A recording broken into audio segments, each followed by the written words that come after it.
Hello guys, હું છું નેહા સુથાર. તમે જોઈ રહ્યા છો સિનેમા સાહિત્ય અને એમની સરસ મજાની યુટ્યુબ ચેનલ છે સિનેમા સાહિત્ય, અને અવનવા બધા જ કલાકારોનું એમાં ઇન્ટરવ્યૂ લીધેલું છે. અને તમારે બધા જ કલાકારોની લાઈફ જર્ની વિશે જાણવું હોય તો આ સિનેમા સાહિત્યની ચેનલને લાઈક કરો, શેર કરો, કમેન્ટ કરો અને સબસ્ક્રાઈબ કરવાનું ભૂલતા નહીં. Thank you. તમને સ્કૂલ કોલેજમાં અભિનયનો શોખ હતો, ગાવાનો, નાચવાનો, તો ત્યારે તમારા મમ્મી પપ્પાનો શું રિએક્શન રહેતું?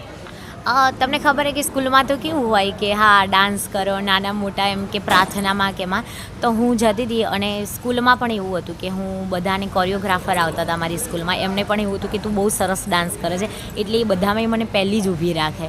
પણ મને ઘરમાંથી મારા મમ્મી પપ્પાથી ફૂલ સપોર્ટ હતો કે હા વાંધો નહીં એમ.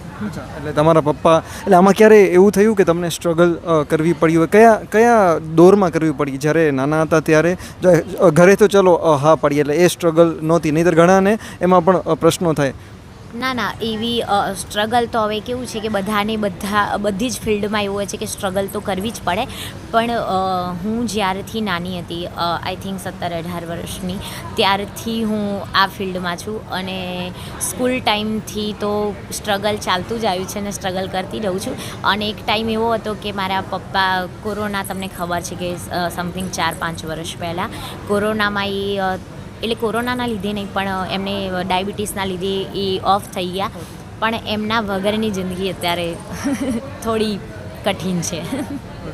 તો પપ્પાનો સપોર્ટ સાથે રહ્યો જ હશે? અરે બહુ જ, કારણ કે હું નાની હતી ત્યારથી મારા પપ્પા મારી જોડે આવતા હતા.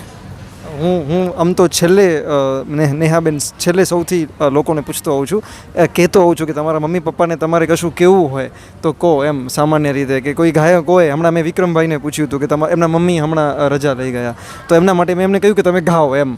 તો તમે અત્યારે વાત થાય છે શરૂઆતમાં, તો તમે તમારા પપ્પાને આમ કશું કહેવું હોય તો તમે શું કહો અત્યારે? આમ તો તમારી આંખોમાં હું જોઈ શકું છું. અરે આવું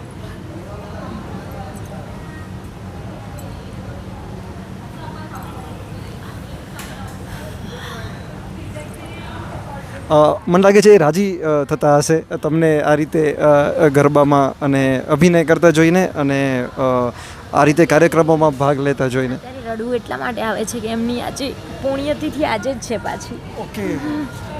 હા, આજે જ એમની પુણ્યતિથિ છે એટલે વધારે રડવું આવે છે. પણ કંઈ નહીં, આઈ મિસ યુ. આપણે વાતોનો દોરો, સોરી મને એ ખ્યાલ નહોતો. અને તેઓ બહુ રાજી, હું એમ જ ઈચ્છીશ કે હું એમ જ વિચારીશ કે બહુ રાજી થતા હશે.